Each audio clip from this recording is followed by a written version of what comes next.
Selamat datang di channel Rumah Dongeng, channel yang berisi dongeng anak. Sebuah desa kecil yang dikelilingi kebun buah dan sungai bergemericik, hiduplah seorang anak laki-laki bernama Riko.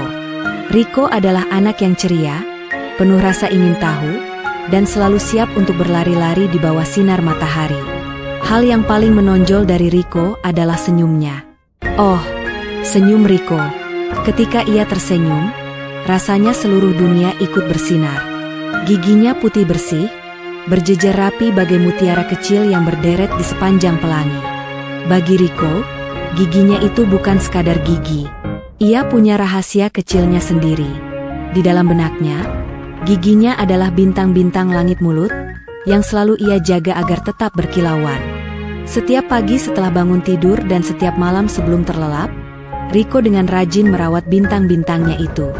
Dengan sikat gigi berbulu lembut dan pasta gigi rasa stroberi kesukaannya, ia akan memoles setiap sudut, memastikan tidak ada sedikit pun debu atau noda yang menempel. Ibunya selalu berkata, "Riko, jagalah bintang-bintangmu itu. Mereka adalah harta paling berharga yang akan selalu menerangi senyummu." Riko memegang teguh pesan itu. Karena itu, senyumnya selalu menawan, dan tawa renyahnya selalu diiringi kilauan putih dari bintang-bintang langit mulutnya yang sempurna. Ia bisa makan apa saja yang ia suka, mulai dari apel renyah, kue manis, hingga es krim dingin, tanpa pernah merasa khawatir. Setiap gigitan adalah kesenangan, karena ia tahu, bintang-bintangnya akan selalu bersih dan aman. Dunia Riko saat itu adalah dunia yang penuh kebahagiaan dan kecerobohan yang indah, di mana bintang-bintang langit mulutnya selalu bersinar terang, dan senyumnya tak pernah pudar. Namun, kebahagiaan dan kecerobohan yang indah itu tak berlangsung selamanya. Suatu pagi, setelah sarapan yang sedikit lebih manis dari biasanya, seporsi roti panggang dengan selai stroberi melimpah, ditambah segelas susu coklat kental, Riko merasa ada yang aneh. Ia baru saja akan mengambil sikat giginya yang berbulu lembut, ketika matanya menangkap sesuatu di luar jendela. Seekor kupu-kupu dengan sayap sebiru langit berkilauan di antara bunga-bunga. Hati Riko langsung terpikat. "Ah, nanti saja," bisiknya pada diri sendiri, meletakkan sikat gigi kembali ke tempatnya. Ia bergegas keluar, mengejar kupu-kupu yang menari-nari. Hari itu, dan beberapa hari berikutnya, pikiran Riko diselimuti oleh petualangan-petualangan baru. Ada jangkrik yang bersembunyi di balik pot bunga, ada kodok kecil yang melompat di pinggir sungai, dan ada pula pohon jambu air yang berbuah lebat di ujung desa.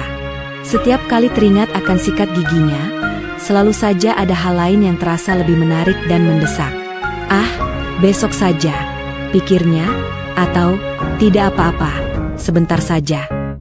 Bintang-bintang langit mulutnya yang biasanya berkilauan, perlahan mulai kehilangan kilauannya. Mereka tidak lagi dipoles, dan sisa-sisa manisan yang Riko nikmati mulai membentuk kabut tipis di permukaannya.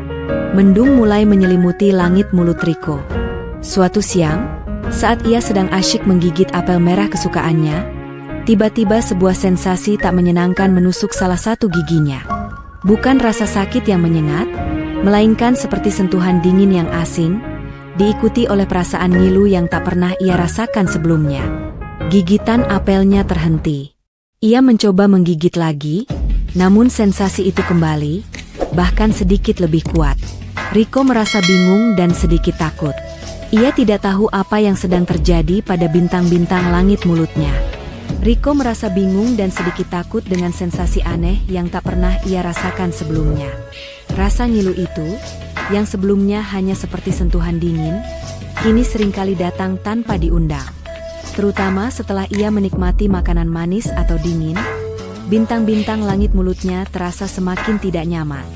Kesenangan makan yang dulu ia rasakan kini bercampur dengan kecemasan. Ia mulai menghindari apel renyah kesukaannya, dan bahkan es krim yang dulu selalu ia sambut dengan gembira, kini hanya bisa ia lihat dengan tatapan sedih. Senyumnya, yang dulu selebar matahari terbit, kini mulai mengerut.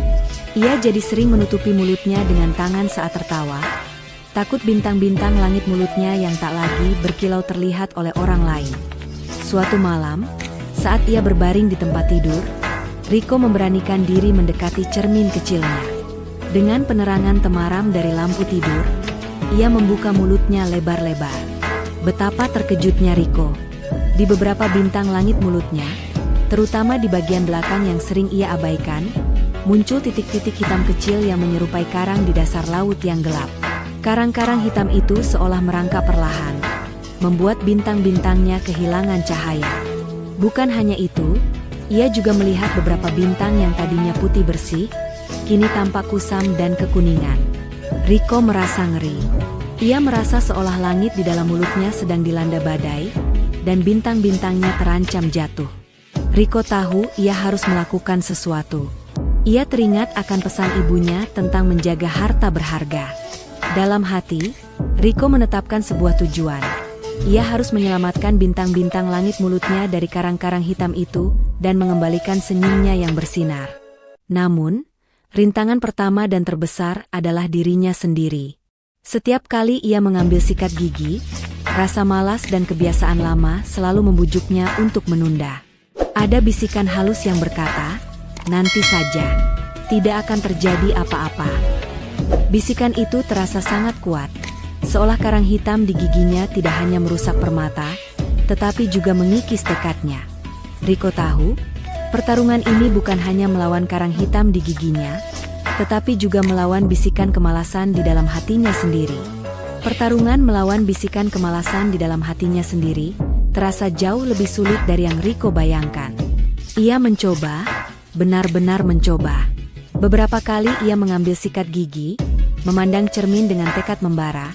Namun begitu ia merasakan sentuhan bulu sikat pada bintang-bintang langit mulutnya yang sudah kebal, rasa ngilu yang menusuk muncul dengan tajam. Rasa itu bukan lagi sekadar sentuhan dingin, melainkan seperti petir kecil yang menyambar.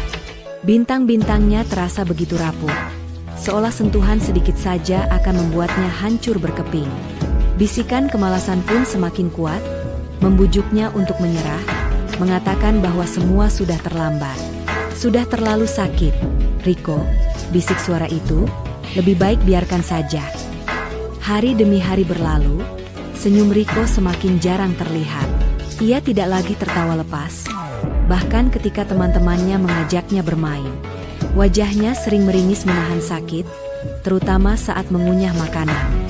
Karang-karang hitam yang tadinya hanya titik kecil, kini meluas seperti noda tinta di lembaran kertas putih. Beberapa bintang langit mulutnya bahkan sudah terlihat memiliki cekungan kecil, seolah-olah sebagian kecil permata itu telah menghilang. Puncaknya tiba di suatu malam. Riko sedang menikmati permen kapas yang sangat manis, hadiah dari neneknya. Ia lupa sejenak akan kondisi bintang-bintang langit mulutnya. Saat ia menggigit, tiba-tiba rasa sakit yang luar biasa menusuknya, begitu dahsyat hingga ia menjerit pelan. Sebuah bintang langit mulutnya, yang paling depan dan sering ia gunakan untuk tersenyum, terasa longgar. Ia menyentuhnya perlahan dengan lidah, dan betapa terkejutnya Riko, bintang itu terlepas dari tempatnya. Bintang kecilnya itu kini tergeletak di telapak tangannya. Tidak lagi bersinar, hanya sebuah potongan putih kusam yang tak berdaya. Riko menatapnya dengan mata berkaca-kaca. Langit mulutnya terasa hampa. Ada sebuah kekosongan yang menganga di tempat bintang yang telah jatuh itu berada. Air mata Riko menetes, bukan hanya karena sakit fisik, tetapi juga karena penyesalan yang mendalam. Semua usahanya untuk sekadar mencoba sudah gagal. Ia telah membiarkan satu bintangnya jatuh. Dalam keputusasaan yang mendalam, Riko tahu ia berada di ambang kehancuran senyumnya. Hanya tersisa satu pilihan, satu-satunya yang paling ia takuti. Pergi ke rumah seorang penyihir putih yang terkenal dengan tongkat kecilnya yang ajaib, yang orang-orang bilang bisa mengembalikan senyum, tetapi prosesnya sangat tidak menyenangkan dan penuh misteri. Riko tahu, ini adalah pilihan terakhirnya, yang paling sulit dan paling menakutkan dari semuanya. Pilihan terakhir yang paling sulit itu, pergi ke rumah penyihir putih, membayangi pikiran Riko. Rasa takut menyelimuti hatinya. Namun kenangan akan bintang langit mulutnya yang jatuh, serta kehampaan di senyumnya, memberinya kekuatan. Dengan langkah berat namun mantap, Riko akhirnya memutuskan. Ia akan pergi.